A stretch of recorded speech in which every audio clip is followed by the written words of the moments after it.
Well, welcome everyone. If you haven't heard about it yet, you're soon going to. It's the 7mm Backcountry cartridge from Federal everybody's talking about. And boy, are they running it down and building it up. And it's like, choose your corner. And we've got a corner man here.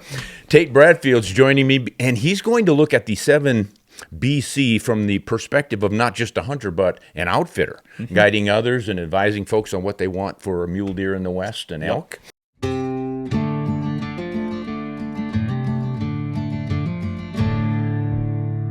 We want to compare this thing, give it a little history on where it came from. Can't be much history on it. It just showed up. But it actually goes back quite a ways. And I think, why don't you hang on all these charts for me for a second? Beautiful. We're going to start where this thing started, 30-06.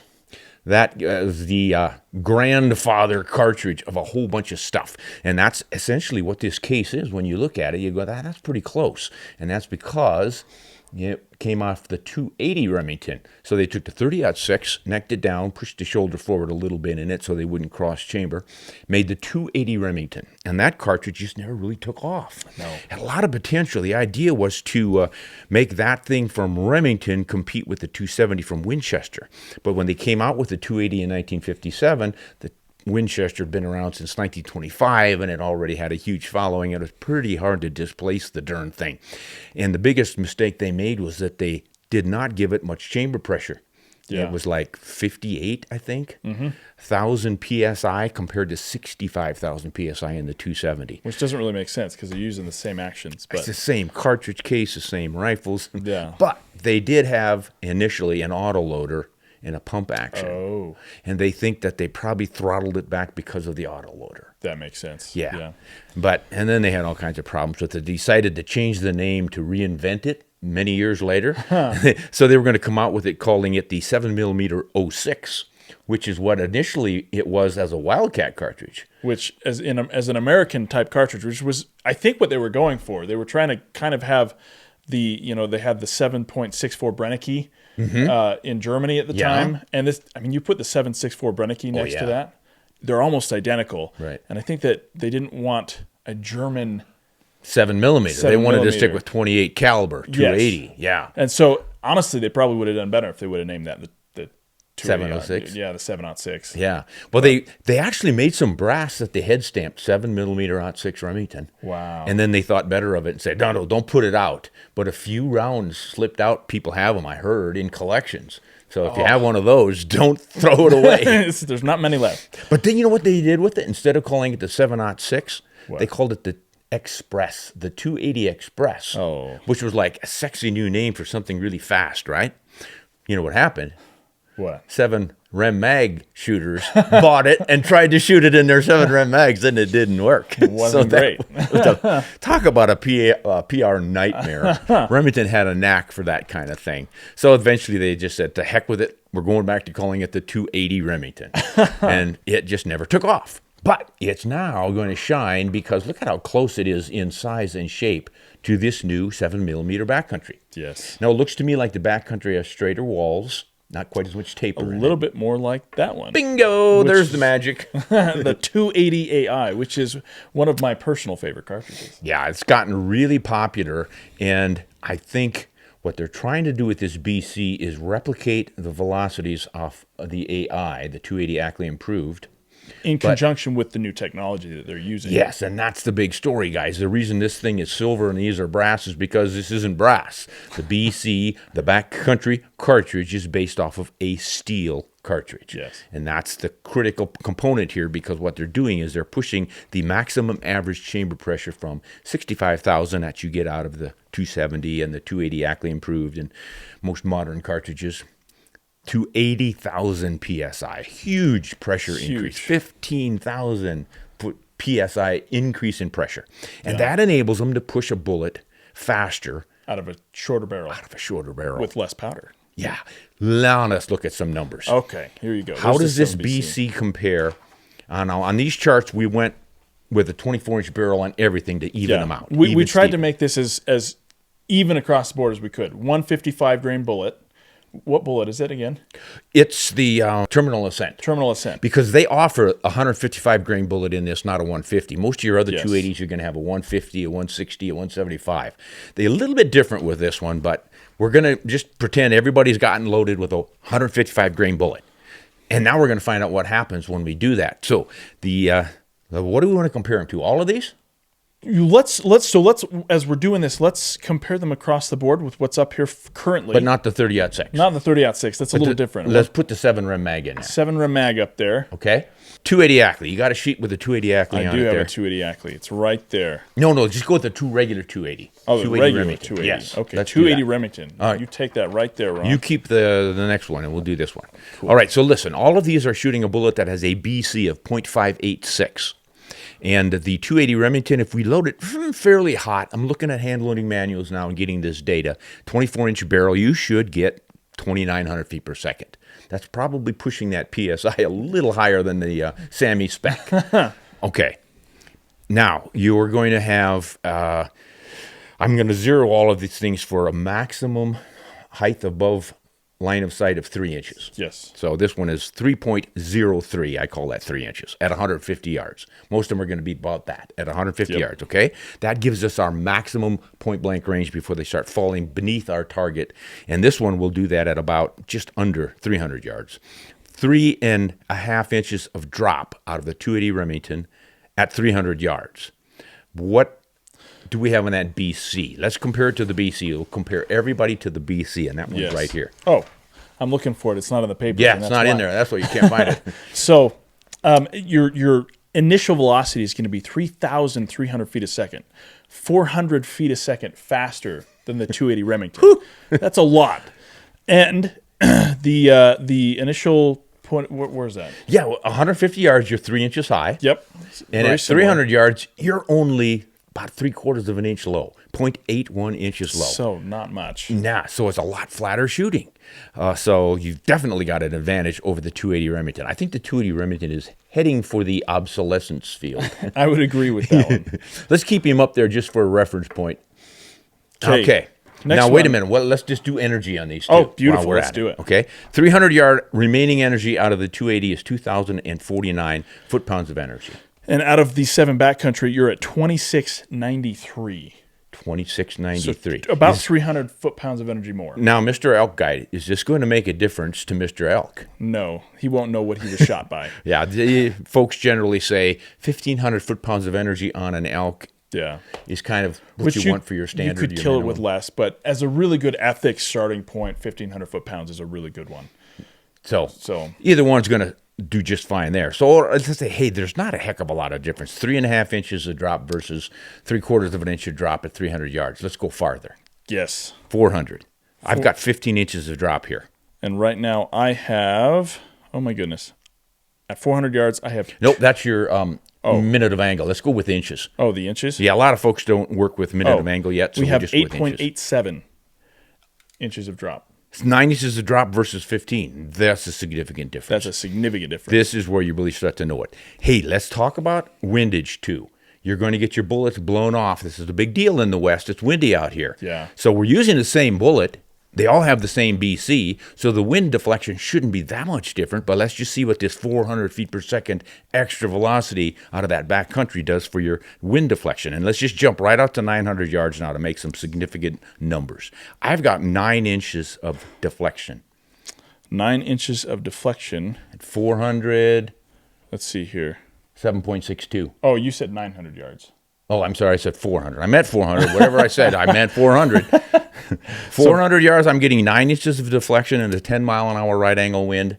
Yes. So we're looking 7.62. So it's different, but it's not as much difference as you're seeing in the drops. No. That's because BC matters, and they all have the same bullet, the same BC. Yep. Okay, that's good to know. Give me another page. Let's step up in to gonna the go- Ackley Improved. We're going to go to the 280 Yeah, Ackley. because I think, as you told me earlier, that's the one that they're kind of really aiming for Yes, here, right? yeah. All right. Once again, both of them are shot in 24-inch barrels. Yep. 3,000 feet per second is what I gave this 280 AI. Yep. That's from the reloading manuals, getting a pretty good average, right? 300 yards, I've got 2.6 inches of drop. What do you have? 300 yards, I have Once again, it's .81. Same time 0.81. last time. It hasn't dropped anymore in all that time. And all the time we've been talking. How about wind deflection? I've got 4.76 at 300. And I have 4.2. So There's a little difference already. Let's jump to 4. 13 inches of drop. I am at 8.87 still. Ooh, Still unchanged. 400-yard windage, I got 8.66. And this is 7.6. Okay, so not a huge advantage there. What about remaining energy at 400 yards? Remaining energy, I am at 2,642 pounds. 1955 for me. Yours was 26? 24, excuse me, 2403. 2403, and I'm at 1955. So where do you drop below 1,500? Let's see here, 1,500, I don't until 800 yards almost. About. Oh, my gosh. Yeah. Yeah. 750, 775 yards is where we drop below that. All right. Well, I do it at 620, roughly, on this So you're one. looking almost 200 yards of difference. 150. Woo! So the 7mm backcountry is better than the 7 Ackley Improved, our pet? Yes. Oh, my baby. gosh, I'm disappointed. Now, That's pretty significant. that's really significant, but let's compare it to one of the newer cartridges. All right. Who do you Let's have? go with the 7 PRC. Oh, yeah. That's going to be that's a good one. Yes. Do we even have that up here? I don't know if we do or Let not. me fish around and see if I can find that. See if I have another one in my pocket. I got a 28 Nosler up here. Let's go 28 Go with the Nosler, 28 Nosler. because that's the one that is probably, as of now, considered to be the fastest 7mm cartridge, other than like maybe a 7mm Ultra Mag or something like that. But so the 28 Nosler, compared to the 7 Backcountry, our initial velocity is 3,370 feet per second. So it's actually 70 feet per second faster than the 7 BC, but it's using 30 grains more powder to get there. to get there. Yeah, there's the big difference. Okay. So there's the 7 Backcountry. I'll read you off some numbers from the 28 Nosler on this go round. Okay, you're going to read the 28 Nosler. We're really jumping up We're there. switching around, yeah. Okay, tell me what you've got at 300 yards for drop and wind deflection. Okay, so drop, we are at ½ inch of drop at 300 yards with the 28 Nosler. With wind deflection, we are at 4.09. A little better. I'm at 4.2 on wind deflection with the backcountry. How about energy? 2693 here. And 28.59 out of the 28 Nosler at 300 yards. Yeah, let's jump out to 400. I've got 8.87 of drop, 8.11, so very similar. 7.62 on windage, 7.42 on the 28 Nos. and 2,400 foot-pounds of remaining energy. At 400, I have 27.02. 2702, 300 more. Once again, where are we Oh, going no, out to? 25.13. Excuse me. I keep reading the velocity. Yeah, I in tend to do that foot-pounds, too. but- Yep.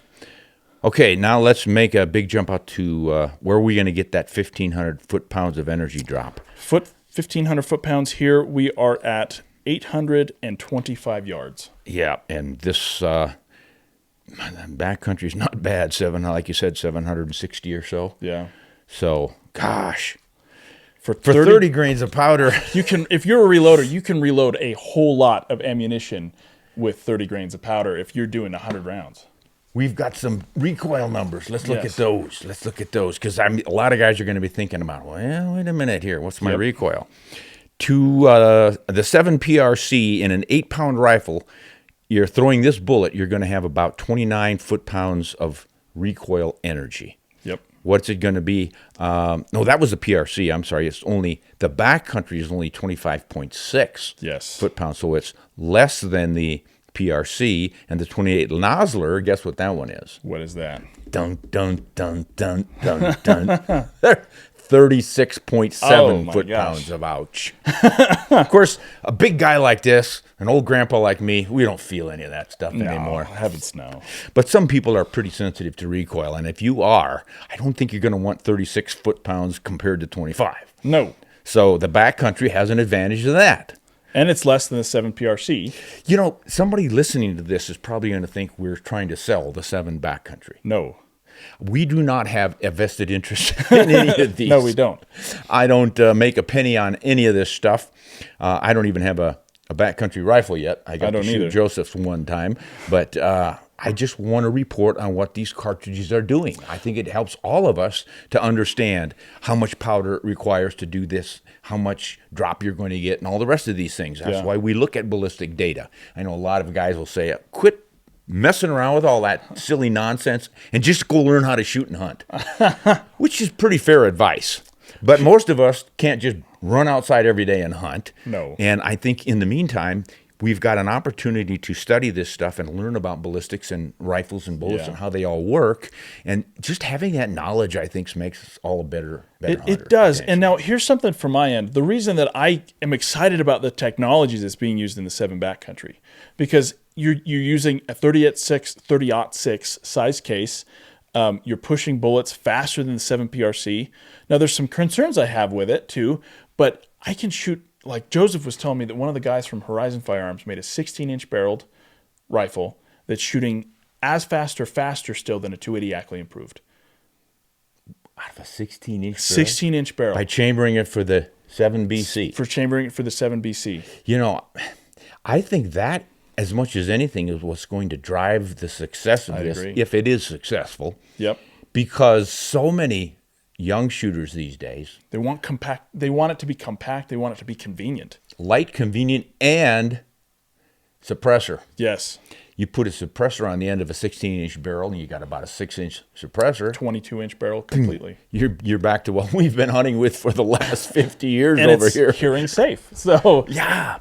That's a big deal. And the other thing is, I wonder with the 7BC, just a disclaimer, I wonder how the throat will be with the increase of pressure. You mean throat burnout? Throat burnout. What would you think with that?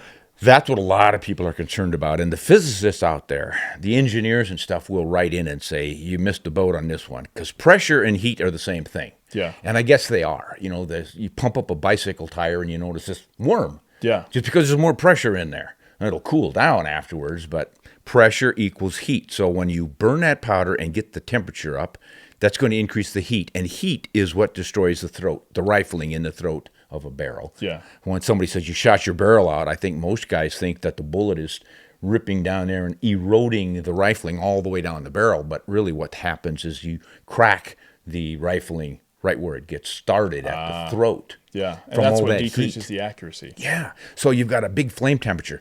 But what a Federal is apparently doing with these is loading a fast-burning powder, which they can do because that's what pushed the pressure spike up. Traditionally, with a heavy bullet, you had to use a slow-burning progressive powder. So the heat would stay longer in the barrel. Yeah, it would start the bullet slowly. We're talking microseconds here, but relatively slowly to get it started, to break the inertia without having to pressure spike. And then it would burn down the barrel further and continue giving more velocity to that bullet as it progressively burned down the barrel. Well, now they can use a pressure spike of up to 80,000 psi so that you can use a faster burning powder. And you can also use cool burning powders. I don't exactly understand how this works, but there are some powders that supposedly burn more coolly than others. I don't know what flame temperature we're looking at in here, but we're gonna just kind of have to wait and see. But you think about it, if you're burning 30 more grains of powder in this 28 Nosler or a 7mm rum. You would think it would burn a little hotter. Yeah, and you've just got more fire and more flame there. Yeah. So I'm not so sure the pressure alone is going to make the difference, but the flame temperature definitely will. We shall wait and see. I have heard some projections of 1,500 rounds fired before you start to lose accuracy. Wow. But that is a lot for a hunting rifle. That's a lot, for, especially, I mean, even the 7 PRC or 7 mag may get that same amount, maybe a little more, but. Yeah, and it depends on how rapidly you shoot. Yeah. You got one shot, it's not really that big of a deal, but if you shoot 3 times, that barrel starts to really build up some heat. And then if you shoot again and again, now you're starting to get some significant erosion. Yes. Now, here's the moment of truth, I think, that everybody wants to know, because these are probably the 2 newest cartridges, which is the 7 PRC and the 7 Backcountry. Oh, yeah. How do those stack up against each other? All right. We're going for that same maximum point-blank range deal where we're about 3 inches high at 150. Yep, and the 7 PRC starts with an initial velocity of 3,250 feet per second. 3,250? 3,250. We're at 3,300 here with our backcountry. Yep, so it's faster out of the same barrel. Yep. All right, so we're going to jump out. You want to start at 400 this time? Let's start at 400 because this is where they're really going to start seeing differences at the longer ranges. Yeah. So 8.87 is my drop. I've got 9.54, so Okay. inch and a half. Wind deflection 7.62. I have 7.77. Yeah, not much difference there. much. Still hanging on to 2,400 foot-pounds of energy. Yep. All right, we want to jump out to now.